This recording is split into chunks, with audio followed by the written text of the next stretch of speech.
Welcome back to Tarot by the Bay. I'm David. We have a question from my community page from Tia Pickerel asking, Russia is cozying up to developing nations in Africa and Latin America for new economic treaties and trade deals. What impact will these new relationships have on the U.S.? I'm going to expand her question a little bit because I'm going to include China in that. I know China has been involved in Africa and South America for a while now. Russia's involvement is a little bit more nearer term. Did a little bit of reading on this. And China offers economic help. China offers opportunity for economic growth, infrastructure building, so on and so forth. Russia offers kind of security, as it were. So there's a lot of authoritarian governments in Africa, and Russia allows for those authoritarian governments to stay in power.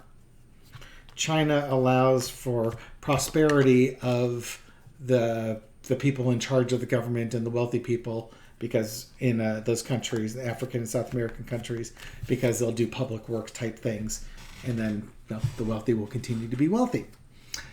How will China and Russia's overtures towards Africa and to South America or Latin America affect the U.S.? We're going to combine the two. Well, it's justice. I think in some ways with China, it's kind of a justice. The U.S. has been involved with these countries as well, but it's always been for our own interests, whether it's to counter Russia's influence or to get natural resources. We haven't done a lot for those countries. And now these other countries are coming in and offering more. And they're probably going to get accepted for it. So in some ways, this is kind of like for the U.S., this is what you get. You could have been reaching out and doing better, but you didn't. And now we're stuck. We're stuck with our previous behaviors. It's kind of, this is what you get. So this is going to impact the U.S. and it's going to impact the U.S. negatively because we're not going to have that influence in those regions. In the past, now here's the U.S. We're the wealthy country. We have a lot to offer, and we weren't offering a lot to those countries. So now other people are now coming in and offering things to the African or Latin American countries and exchange for influence in those countries. Current situation, strength. Again, I think Russia and China are showing strength in those countries. They're making headway. They're making progress. They're making treaties and such. And their strength will be building over time. This is going to weaken the United States and our world influence. What's the overarching energy? It's a betrayal. It's not a betrayal to the U.S. because it wasn't like we had done a lot for the African countries. In fact, in some ways, we've really under-delivered for the African countries. And they're tired of the United States. They didn't come through on it. These other people are coming through, but they have to be African countries also have to be careful. Russia and China aren't, the benevolent friends that they may appear to be. They're going to ask for their pound of flesh too, and you've got to be careful with those countries because they are dynamite. The lesson to be learned is when looking abroad, you got to plan ahead. The U.S. has got to work on their foreign policy. We need to improve our foreign policy a lot.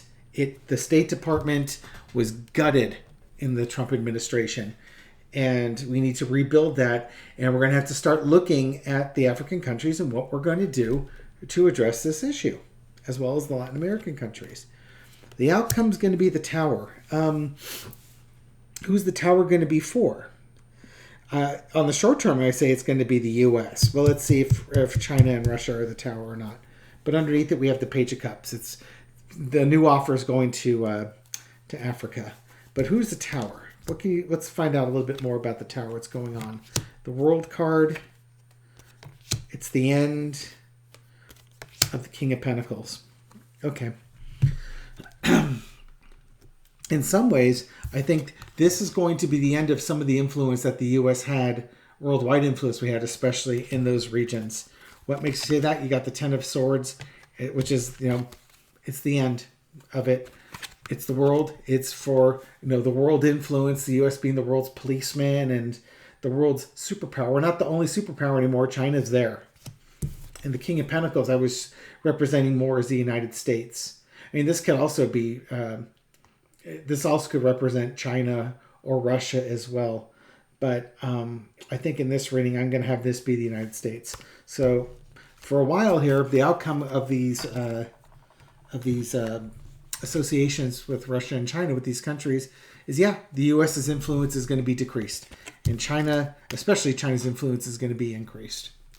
So that's my thought as to what's going to happen with Russia and China cozying up to these countries. Will the U.S. be able to do something about that? Get your State Department together, put together a better package, and, Russia, the African countries win, and the U.S. wins too. Okay, thank you for watching this reading. I hope you found it insightful. I'll catch you on the next one. Take care.